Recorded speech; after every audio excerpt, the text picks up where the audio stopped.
I guess I will have to do two things. I will still continue like this, and I will later on put on the video interactive session with you. Those of you that can hear me can follow me here, and those of you who cannot hear me will still have the video interaction, which I will post for you. I was saying that West African ethics is a study of African moral principle. And these moral principles show us how and why the West African people behave and think the way they do. To study their moral principle, it is very, very important for you to go back into their cultural context, into their customs, so that you can be able to dig up what they have in that particular culture. And as I was saying, that supposing we have about 500 tribes in Africa, you know that definitely studying the whole of those cultures is just impossible within the context of terms we have. However, we are going to concentrate on West African ethics. Since the concentration is on West African ethics, then definitely it means that we are going to center on the tribes and culture that are within the West African context. It means that we have to study them within a given context. Therefore, for us to be able to achieve that, we have to really study them one by one. One thing I want you to know concerning this is that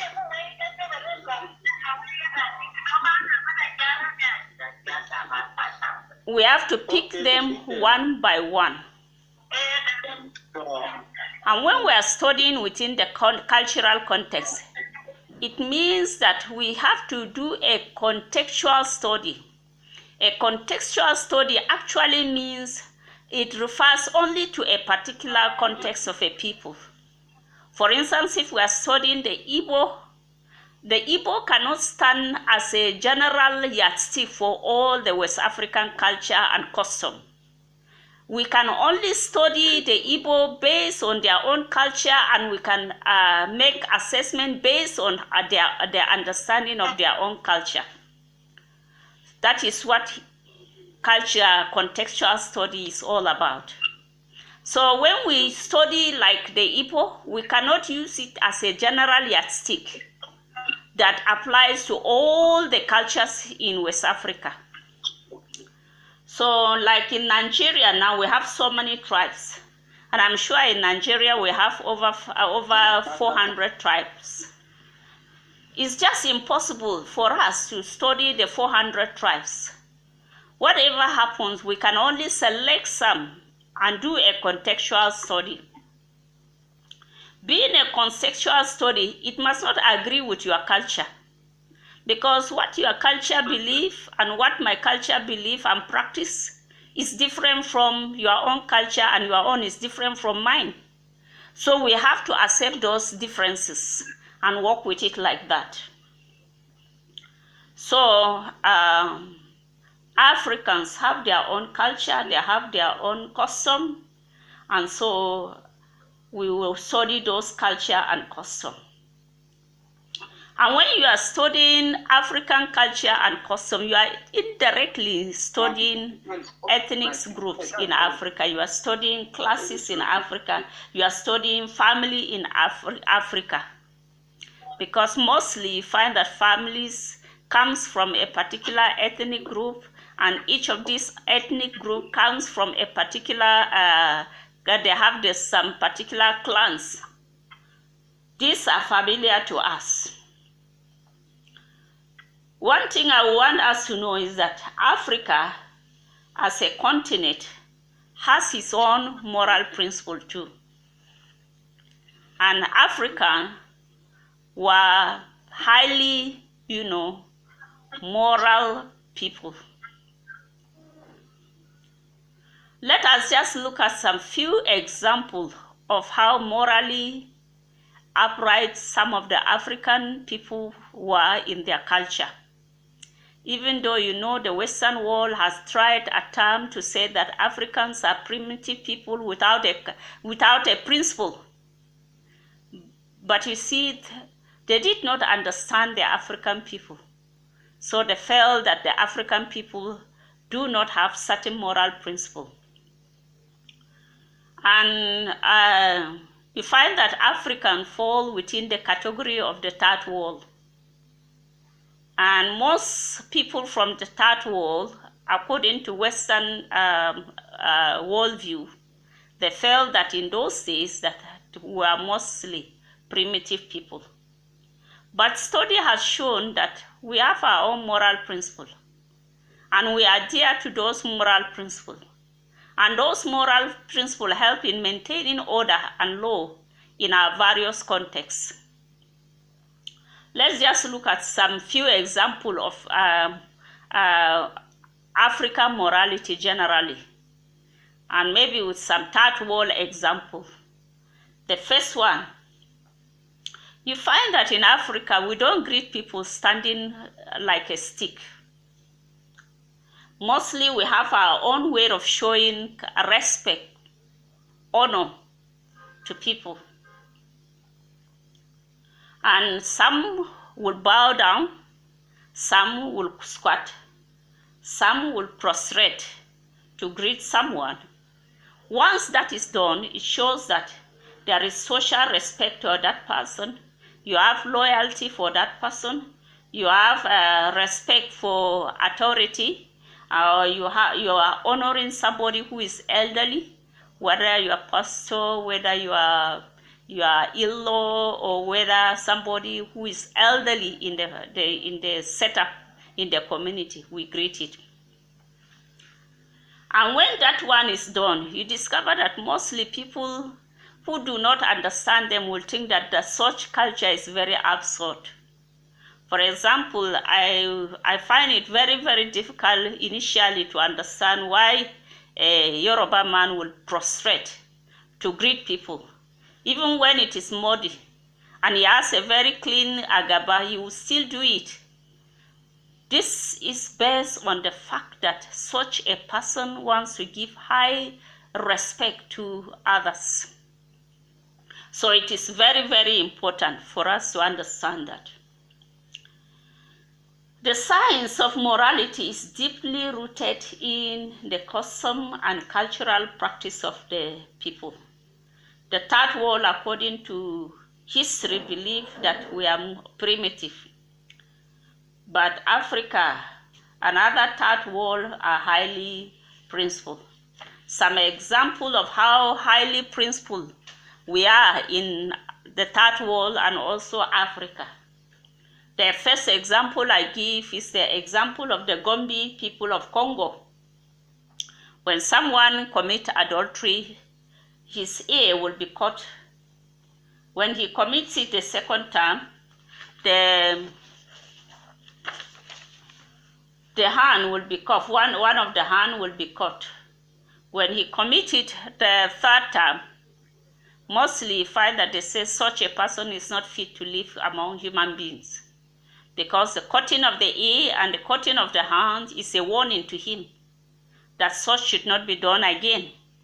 But by the time the person commits such an offense again, it shows that he is not fit to live among human beings. So he is sent into the jungle to live with the animals. We have the same thing with the Shipopo of Peru. When they penalize adultery by, cutting someone at the back of his neck. This happened during a drunken festival. The many marks you have on the back of your neck shows that you are an adulterer, and nobody will invite you into the house without taking precaution. So we have to understand that we are highly principled people. We come to the culture of the Shukuluk of Sudan. In those days, you find that when you stand to greet somebody, it's a high disrespect to such a person. But when you sit down, it's the highest honor and the highest respect you will give to the person. And for that reason, you discover that the Western people who went to those areas did not understand them. So they class them as very arrogant and disobedient and disrespectful people. But whereas you see they didn't understand them, so somehow they felt that these people were disrespectful, were dishonorable. And then we see mark of respect from the Malian. They have the same attitude like most of us in Nigeria. When you have respect for somebody who is in authority, you normally stand with a bent back, showing mark of respect to him. People like the Jukun, the Gumai, and some from Ghana, they show their mark of respect by squatting and showing a sign of throwing like dust on their head to show mark of respect to them.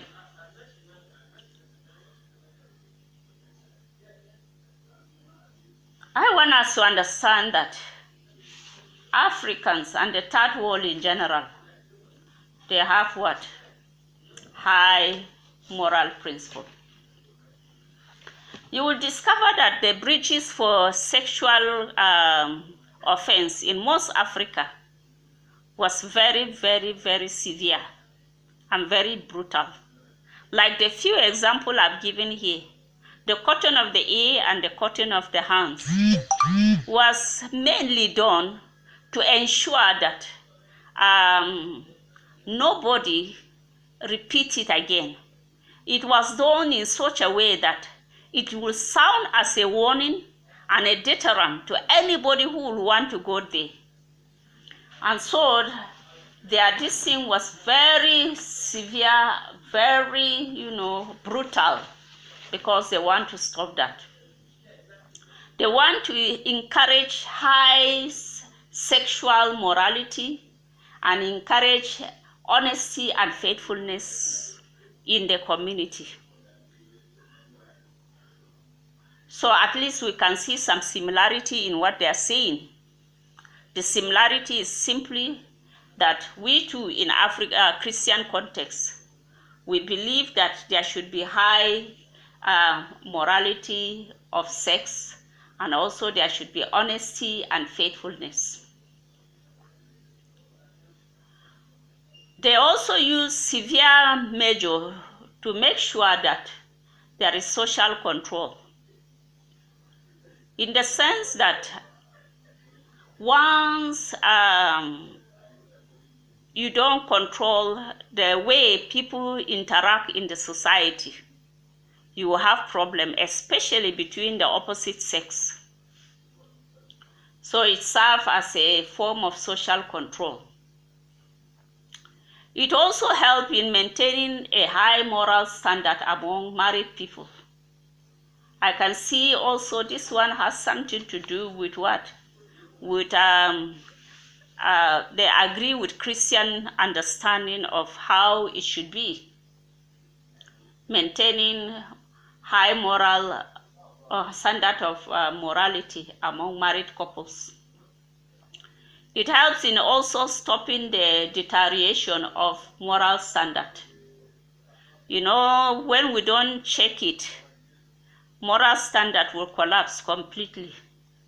So maintaining a very severe penalty helps in deterring progressive deterioration of moral standard.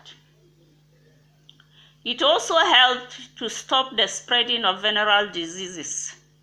Sometimes we are tempted to feel that the issue of venerable diseases is an issue that has to do with us alone, or it's an issue that science came up with in this contemporary time, or it's an issue that only the Christians understand it. But actually, the issue of venerable diseases was something that is very common even among the African traditional setup. They believe that when a man or a woman jump from one bed to another, definitely it will result to a lot of chaos. So mostly they put the penalty very severely so that we can be able to prevent the spread of sexually transmitted diseases. The penalty is also severe to prevent premarital sex and protect sanctity of sex, marriage, and family life. It also, at least you can understand this one. Now that we don't have any strong law that stop this particular premarital sex, adultery, people engage in it anyhow. Those who are supposed to marry, they don't want to marry because sex is available at any time. And so they indulge in a lot of sexual immorality. And they feel that to marry is not necessary. Why? Because sex is always available. Why do I need to marry? And they feel that they cannot build a family. They don't necessarily need to marry so that they can build a family. After all, I can still build a family without marriage because sex is easily accessible to people. So it is very, very important for us to understand that the Africans put the penalty so severely because they want to prevent premarital sex, protect the sanctity of sex, marriage, and family life. It also encourages the capacity for community living. You can imagine if we allowed everybody to practice sex indiscriminately, it means that everyone will sleep with his own daughters or sleep with other people's daughters, other people's sisters, other people's wives. And it can create a lot of anarchy or chaos in the family, in the community. So the Africans were conscious of that. That's why they have to ensure that some of these penalties are very severe. So anybody who commits incest, there was a penalty for it. If you commit adultery, there was a penalty for it. And if you commit fornication, there was a penalty for it. If you commit bestiality or homosexuality, there was always a penalty for it. And the penalties are based on the gravity of also the offense. And lastly, to maintain human dignity and worth, you discover that a woman who sleeps around or a man who sleeps around has no social respect. When they want to give a title or a very sensitive position, they will not look for an adulterer, neither will they look for a drunkard, because they believe that he can betray the community. A woman also who sleeps around will have no respect. The same thing with a girl. And you discover that apart from that, children born out of wedlock, in most cases you find that they have a stigma because they will always be referred to as bastard. They were conscious of that, therefore they felt that it's very, very important that they maintain a very high moral standard. Now you can see with all this discussion, Africans, as far as we know, have their own moral principle. And when the Western people came, they began to judge the Africans based on their own experience, based on their own culture, based on their own values, based on their own principle. And so they categorize the African people as primitive people, but it's not true. We can't judge people based on our own experience or culture. If we really want to understand people, we have to go back and study their own culture and custom. That way we'll be able to understand exactly why they do things the way they do it. And when we understand them, we begin to appreciate it better. Now come to the question. What are responsible for the formation of a pattern of behavior in Africa? We have Eugene Nida in Custom and Culture. He gave some factors that are responsible for pattern of behavior in Africa. The first one, they say it is biologically determined. By that, it means that African pattern of behavior can be inherited from our family background or our family gene.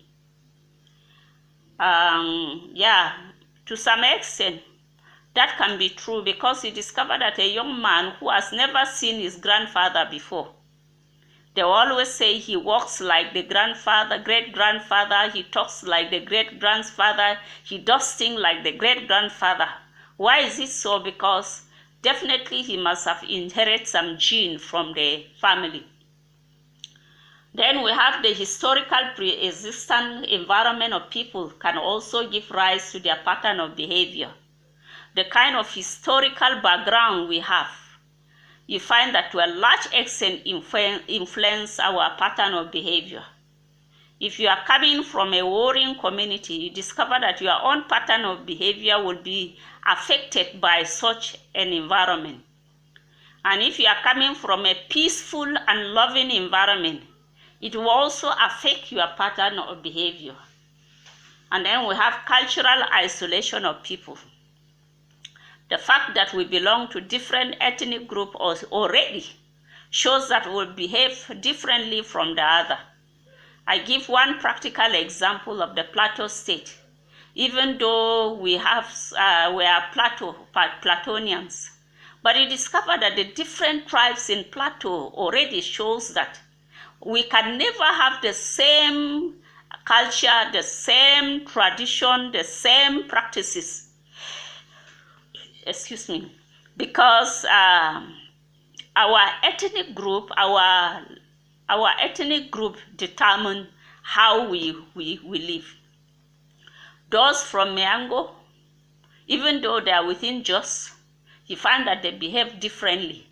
The Buji, even though they are from Jos North also, they behave differently. You see the Birom, some of them are in Jos North. They have their own identity.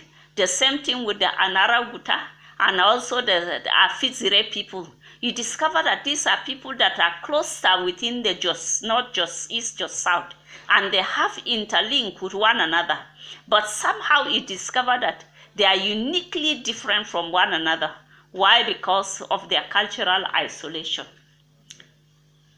Then we have geographical division of people. The fact that you are from the north, south, east, west, definitely your pattern of behavior will be different from other people because of your geographical location.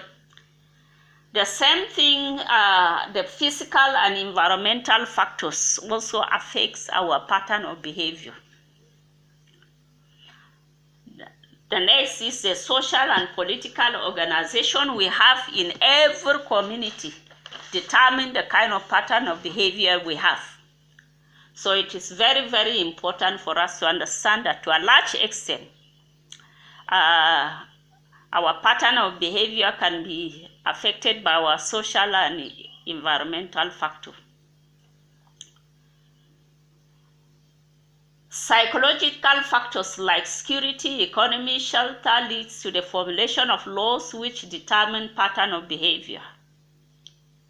Let me just give an example. If you are living in a fishery community, you find that you have laws and that guides the members of community of people that are living within a fishery community. And these laws also help in shaping the pattern of behavior of people. The same thing if you belong to a blacksmith profession as a profession. There are laws that also help in checking the pattern of behavior for those kind of people into such a practices. So, to a large extent, psychological factors determine the kind of pattern of behavior. Like security. The quest for security will actually make people to come up with laws that will help them to what? To make sure that they stay safe. So it regulates their behavior in those areas. Others are religious affiliation we belong to, or occupational group we belong to. I've already discussed that. And then ethnic group we belong to. The language that we practice, language and art we practice also can determine our pattern of behavior. And then we have individual situation in a clan. Sometimes you see people belonging to a particular tribe, but you discover one particular family would behave differently from in the clan. We say these are strictly based on individual situation. Peter B. Hammond, in his introduction to cultural and social anthropology, to agree that pattern of behaviors can be determined by the technological organization we belong to, or the economic organization we belong to, or the political organization we belong to, social organization, art and ideology we belong to. But he disagrees that pattern of behavior can never be determined by our biological factor. He disagrees. He says that pattern of behaviors are learned, they are not heredity. So to a certain extent, I know there are certain things that we may learn, but there are certain things that we just don't learn. We inherit them from our great-grandparents or whatever. Now, we are going to look at ethical relations. You have it on your notes, and I want you to look at it. I'm going to run through it so that it will help you understand.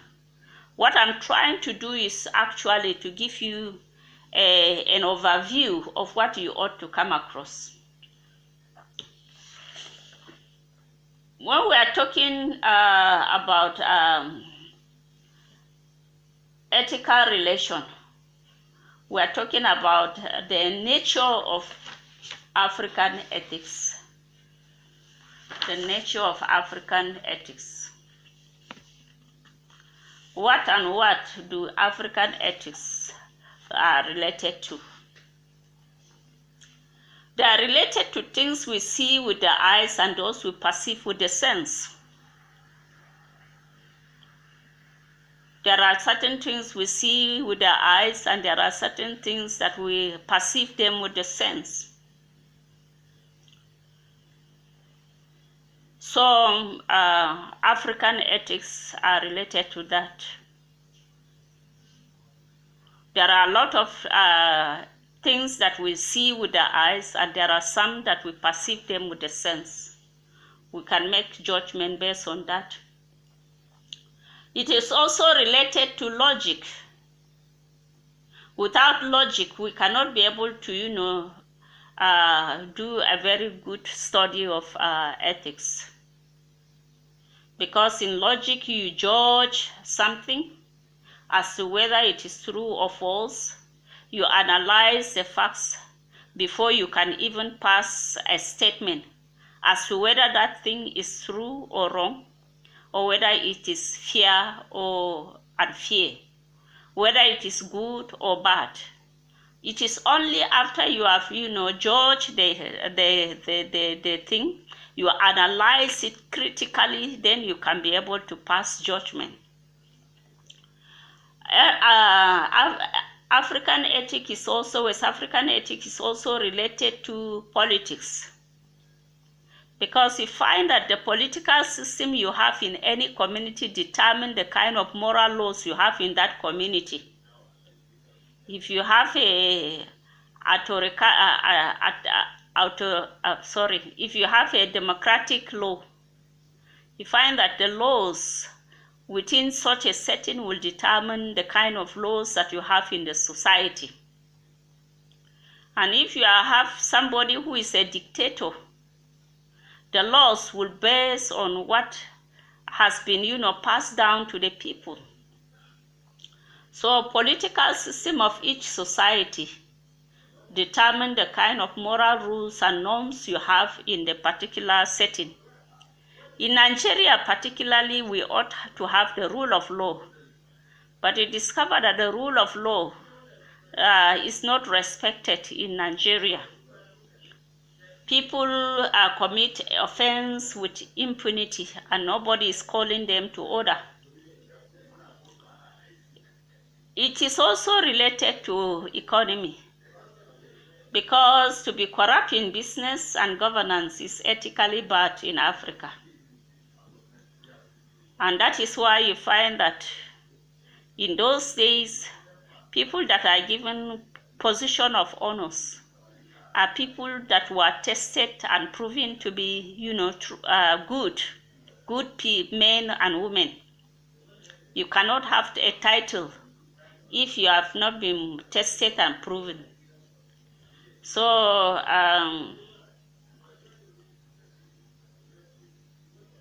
to be corrupt in business and governance was ethically bad in Africa. Ethics is also related to religion. Why? Because you find that every religion also dictate the kind of moral principle you have in such a community. You know what is sacred, you know what is forbidden. You know what is an acceptable way of worshiping the gods. You know what is an acceptable way of relating to one another based on the religious worldview we have. It is also related to philosophy, because when you are doing ethics, you normally have to systematically and critically examine every moral principle. If you don't do that, you are liable to make a lot of mistakes. Ethics is also related to sociology. You cannot be a morally upright person in isolation.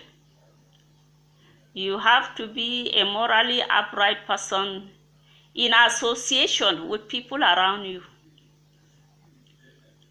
So it is very, very important for us to understand that ethics is also related to sociology. Because man is not an islander. He lives in association with other people. As we interact with one another, we come to understand what is right and what is wrong. We come also to understand what is good and what is bad. And so it's through social interaction we can determine whether you are a morally upright person or not. Lastly, ethics is also related to psychology. Because many action and behavior terms as of man's comes from the mind. No wonder I remember Jesus said, when you he says that what comes out of the mind is what pollutes the persons. It's not what we eat that pollutes us, but what comes out of it. So it is very, very important that we should understand that the mind determines a lot of moral issues in our life. If we want to know a good person, we look at the person from the what? From the mind, from the behavior. It's what the mind determines that the man's act it out. So ethics is also related to all the voluntary and non-voluntary actions. So, what are the distinctive nature of West African ethics? What are the distinctive nature of West African ethics? It is Its universality is seen in relation to good, truth, judgment, right and wrong conduct. What does that mean? We have a moral standard for what is good. We have a moral standard for what is truth. We have a moral standard for judgment. We have a moral standard for what is right and wrong. And when that happens, even though it is within a given context, we still have a moral standard. The moral standard may differ, but at least, like everybody in the world, African too have moral standard for how they can determine what is good, how they can determine what is true, how they can determine the right thing and the wrong thing. And one of the basic factors that point out clearly our universal stand is the fact that we know that life is sacred. And nobody plays with life. Life is sacred. And because life is sacred, you find that we ensure that we protect life. We don't destroy it anyhow. The second standard, a characteristic of a distinctive characteristic of West African ethics is ethnographic or tribal. You remember from the onset I told you that West African ethics is a contextual study. And being a contextual study, it applies only within a given context, and it applies only to a given ethnic group or tribe, and it applies to only to a given geographical location. So there is likelihood that we'll have some similarity in the practices, but most of the time you find that all these practices are uniquely to a particular tribe. So whatever we're going to do, it is contextual, based on tribes, based on ethnic groups that we have in Africa.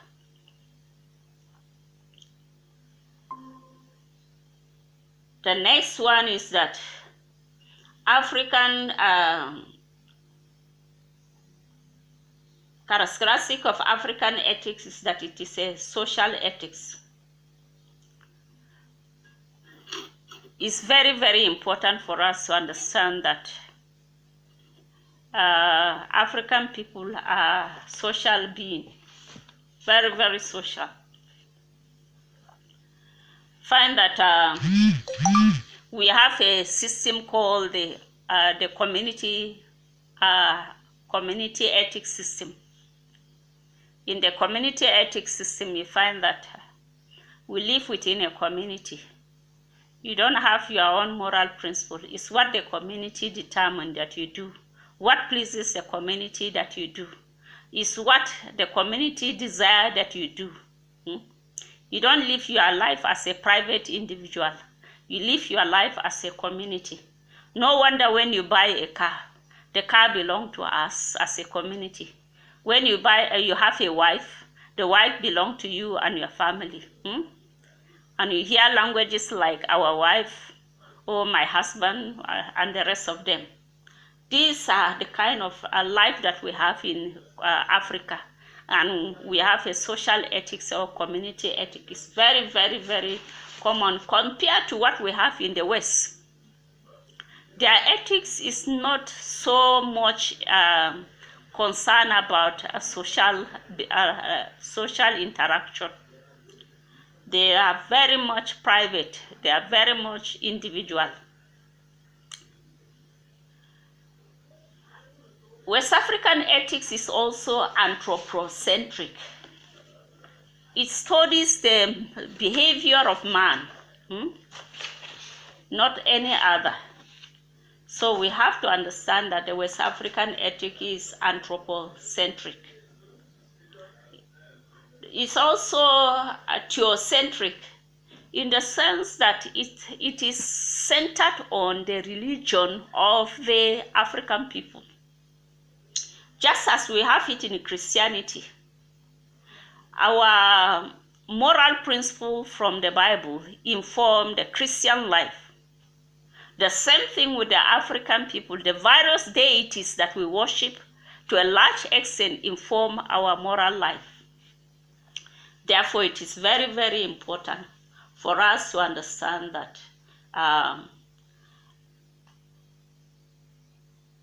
West African ethic is theocentric. Lastly, West African ethic is all-embracing. All-embracing in the sense that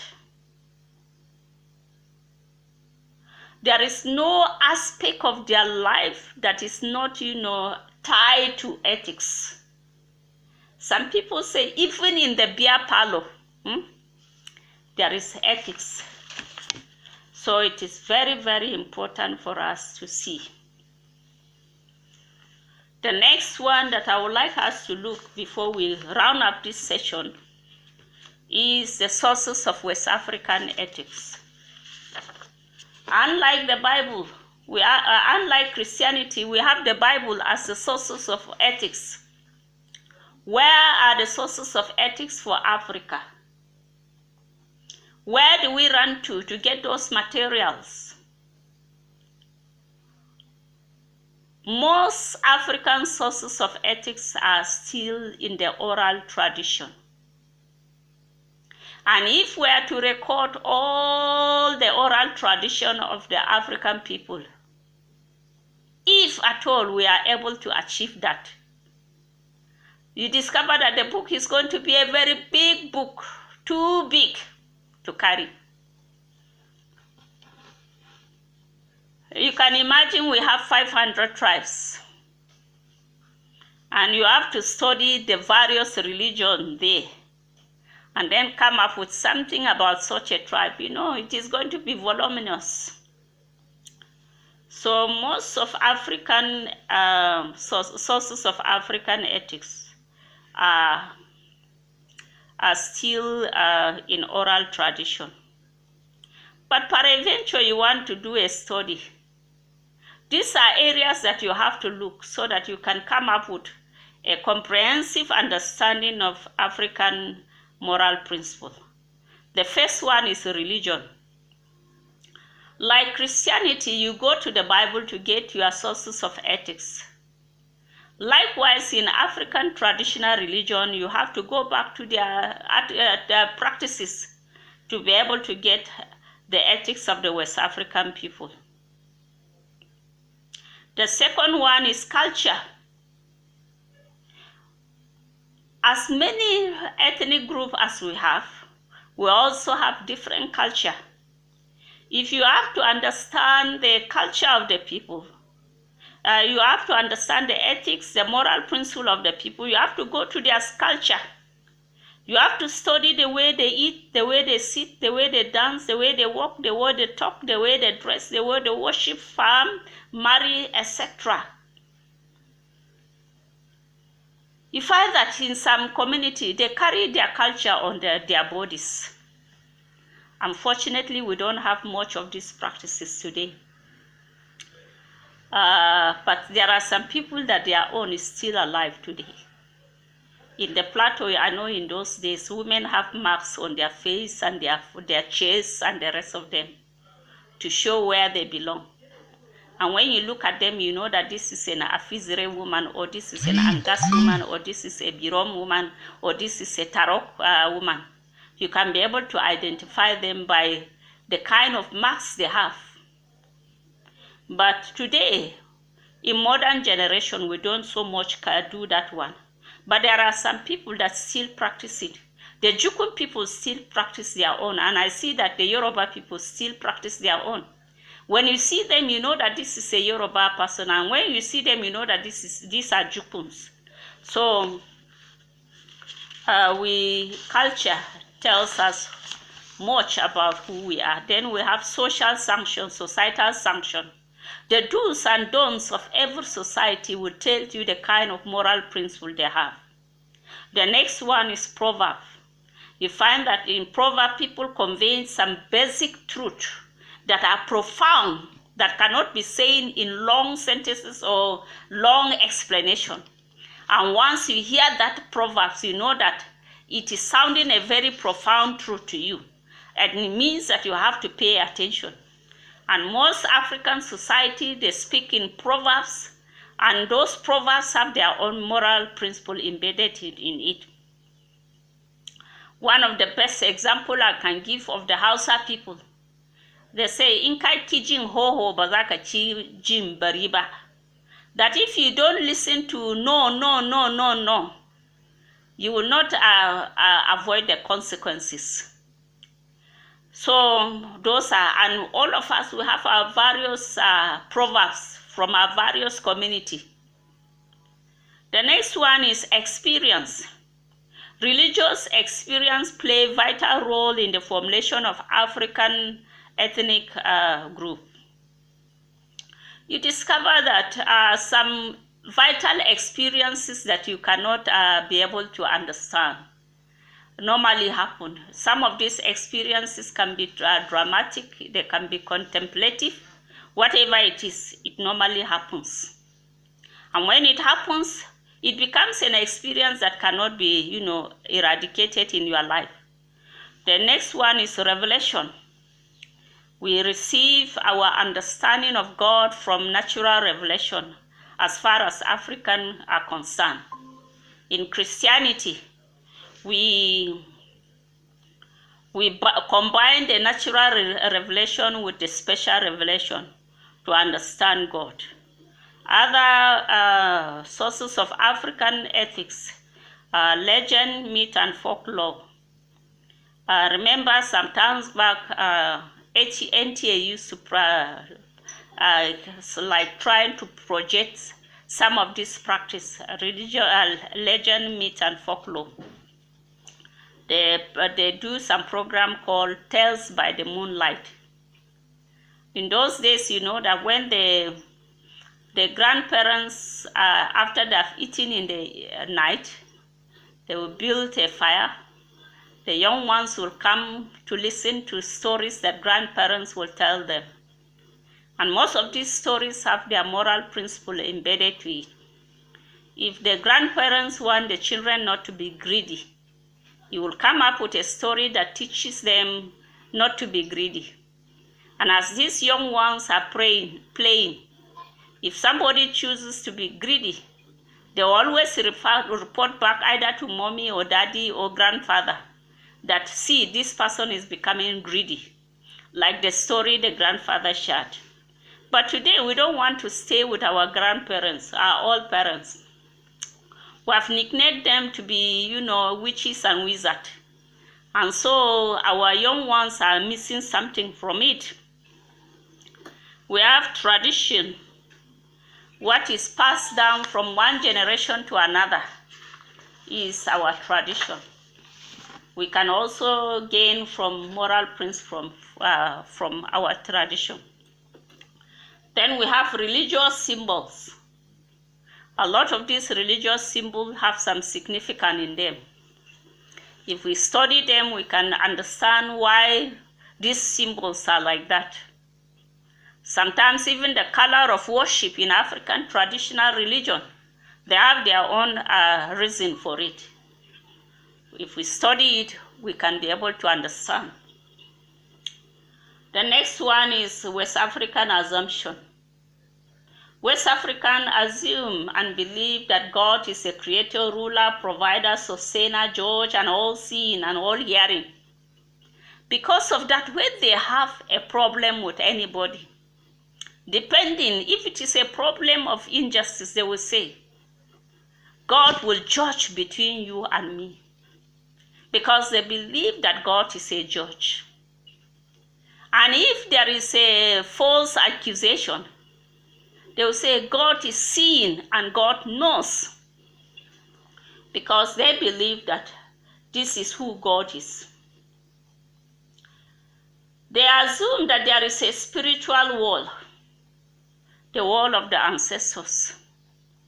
And because they believe that there is a spiritual wall, which you will join after death, you live your life in such a way that you'll be able to join the wall of the ancestors. African religious specialists, just like we have in Christianity. If you want to know more about God, you go to the pastors, you go to the theologians.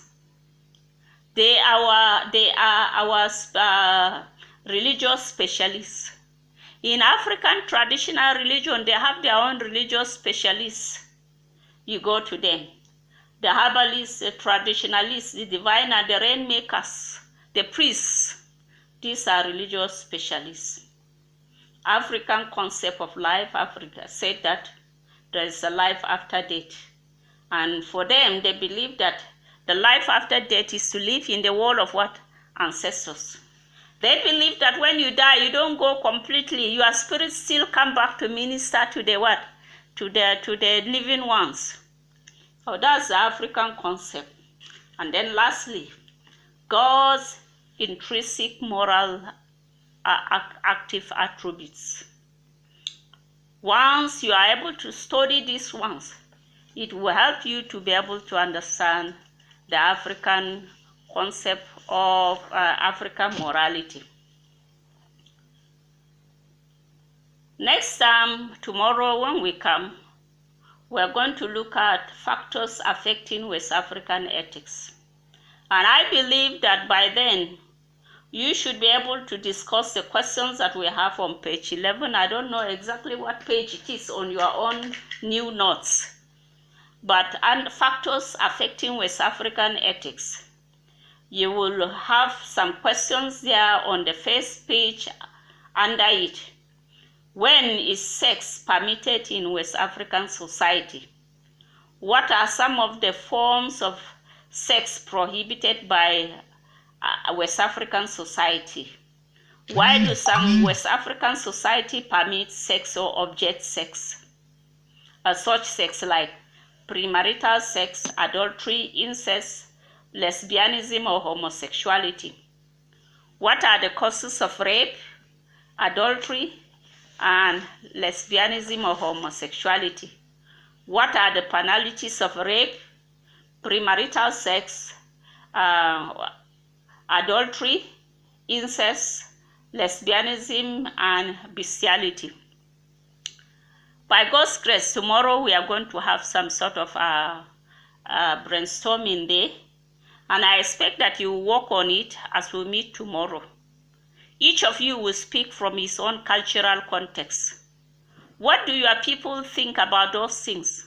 What is the practices of those things from your own area? Thank you very much. If you have questions, you can post the questions through the chat, and I will try to, respond to these questions. Thank you.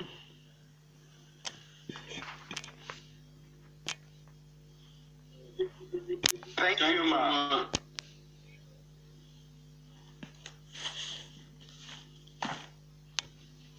But what is it the same time we're going to meet tomorrow?